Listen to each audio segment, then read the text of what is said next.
Assalamualaikum warahmatullahi wabarakatuh. Saya Muhammad Syafiq bin Muhammad Nizam bersama dua rakan saya, Muhammad Nazim bin Ahmad Zamri dan Muhammad Aiman bin Fakhrizal Asmim, akan membentangkan hasil kerja kami yang diberikan oleh Ustaz kami Encik Ashraf bin Maslan, iaitu PowerPoint berkaitan silibus tingkatan 4 Pendidikan Agama Islam 2020.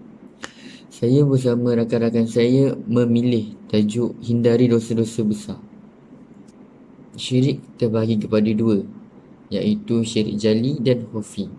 Syirik jali iaitu nyata, bermaksud menyekutukan Allah SWT dengan sesuatu pada zat, sifat dan af'al, yakni perbuatan. Pada kata lain, jali ni boleh dikategorikan sebagai yang kita nampak. Contohnya menyembah berhala, terlalu obvious, kesannya merosakkan akidah. Yang kedua, khafi, syirik khafi, yakni tersembunyi, melakukan sesuatu amalan bukan bertujuan kerana Allah SWT.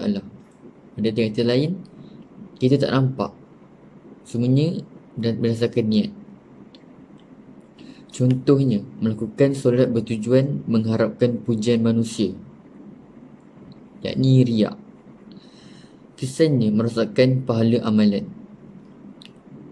Syirik ni amat bahaya kerana dosa paling besar di antara dosa-dosa besar ni, dan Allah amat murka terhadap mereka yang bersifat syirik, yang melakukan syirik.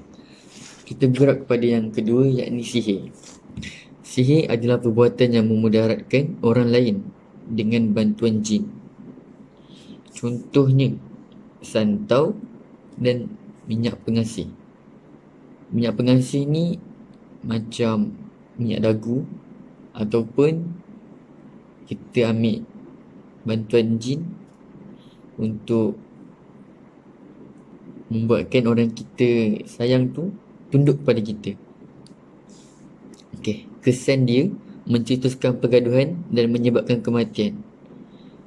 Menyebabkan kematian ni daripada segi santau. Santau selalunya orang yang dengki dengan kejadian orang lain, dia akan santau orang tu sehingga orang tu mengeburkan nafas terakhir, atau kita lain maut.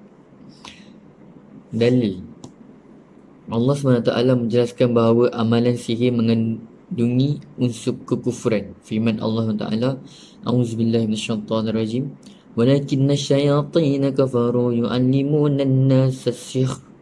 Surah Al-Baqarah ayat 102, yang bermaksud, tetapi golongan syaitan itulah kafir kerana mereka lah yang mengajar manusia ilmu sihir.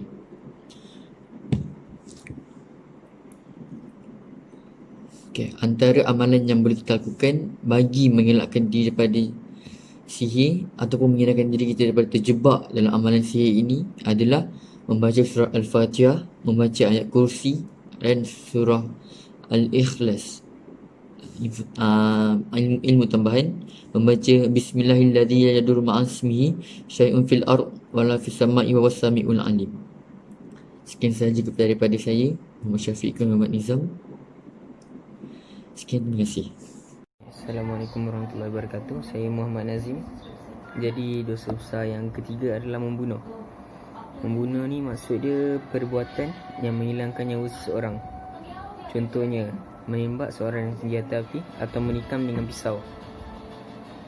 Jadi kesan negatif daripada membunuh ni, dia akan menyusahkan keluarga mangsa pembunuhan dan memporak-perandakan kehidupan masyarakat. Dalil daripada Al-Quran surah An-Nisa ayat 93. Wa may yaqtul mu'mina muta'ammidan fajaza'uhu jahannam khalidan fiha wa ghadiballahu alaihi wa la'anahu wa a'addalahu 'adzaban azima. Dosa besar yang keempat adalah makan riba. So maksudnya makan riba ni pertambahan bayaran dalam urusan tukaran wang atau barang. So contohnya hutang piutang yang mengenakan faedah dengan peratusan tertentu. Jadi benda tu adalah antara dosa besar. So kesannya ia akan mengakibatkan penindasan dan melumpuhkan ekonomi umat Islam.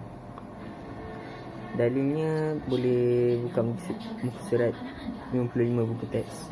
surah Al-Baqarah ayat 278. Dan dosa besar yang kelima adalah makan harta anak yatim. So semua orang tahu makan harta anak yatim dosa besar, sebab dia menggunakan harta anak yatim dengan cara yang tidak dibenarkan oleh syarak. Contohnya membelanjakan untuk kegunaan peribadi atau menyalahguna harta anak yatim ini. So kesannya mengakibatkan penindasan dan menjejaskan hubungan kekeluargaan. So penindasan ni sebab harta-harta tu semua harta peninggalan daripada ibu bapa ataupun pencarian dia. Lepas tu menjejaskan hubungan kekeluargaan dengan penjaga, antara penjaga dan anak yatim tersebut. So dalil dia surah An-Nisa ayat 10. Innallaha allazi ya'kulu amwalal yatama zulman innama ya'kulu fil butunihim naran wa yaslawna sa'ira. Surahul azim. Seterusnya, saya akan meneruskan dengan dua dosa besar yang terakhir, iaitu lari dari medan peperangan dan qadhaf. Lari dari medan peperangan bermaksud meninggalkan medan peperangan ketika sedang menghadapi musuh. Sebagai contoh, melarikan diri daripada pasukan yang sedang bertempur dan juga enggan mempertahankan negara walaupun sudah mendapat arahan pemimpin. Allah Subhanahu wa taala berfirman dalam surah Al-Anfal ayat yang ke-15. A'udzu billahi minasyaitonir rajim. يا أيها الذين آمنوا إذا لقيتم الذين كفروا زحفا فلا تولوهم الأدبار. Yang bermaksud, wahai orang yang beriman, apabila kamu bertemu orang kafir yang memerangi kamu, maka janganlah kamu berundur. Kesan daripada melakukan perkara ini ialah keselamatan umat Islam dan negara akan terancam. Negara juga terdedah kepada penjajahan dan juga campur tangan kuasa asing. Akhir sekali, qadhaf. Qadhaf bermaksud menuduh wanita Islam yang baik melakukan penzinaan tanpa membawa sebarang saksi. Sebagai contoh, tuduhan dan percakapan yang membawa maksud seperti kamu telah berzina, atau memanggil seseorang wanita itu dengan panggilan wahai penzina. Allah Subhanahu wa taala berfirman dalam surah An-Nur ayat yang ke-23, A'udzu billahi minasyaitonir rajim. Innal ladzina yarmunal muhsanatil ghafilatil mu'minatil lu'inu fid dunya wal akhirati walahum 'adzabun 'adzim. Yang bermaksud, sesungguhnya orang yang menuduh perempuan yang terpelihara kehormatannya, yang tidak terlintas memikirkan sebarang kejahatan, lagi yang beriman, akan dilaknat oleh Allah Subhanahu wa taala di dunia dan di akhirat, dan mereka pula akan beroleh azab seksa yang besar. Kesan daripada melakukan qadhaf ialah akan menjatuhkan maruah wanita tersebut dan juga mencetuskan perbalahan antara beberapa pihak. Hukuman bagi orang yang melakukan qadhaf ialah 80 kali sebatan. Kesimpulan yang dapat kita peroleh daripada hadis yang mengandungi 7 dosa besar ini ialah kita sebagai umat Islam hendaklah menghindari ketujuh-tujuh dosa besar ini agar dapat memelihara maruah diri, keluarga dan memelihara martabat Islam. Kita juga haruslah menghindari ketujuh-tujuh dosa besar ini agar dapat menunjukkan nilai-nilai Islam kepada seluruh lapisan masyarakat, agar semakin ramai masyarakat bukan Islam akan memeluk Islam.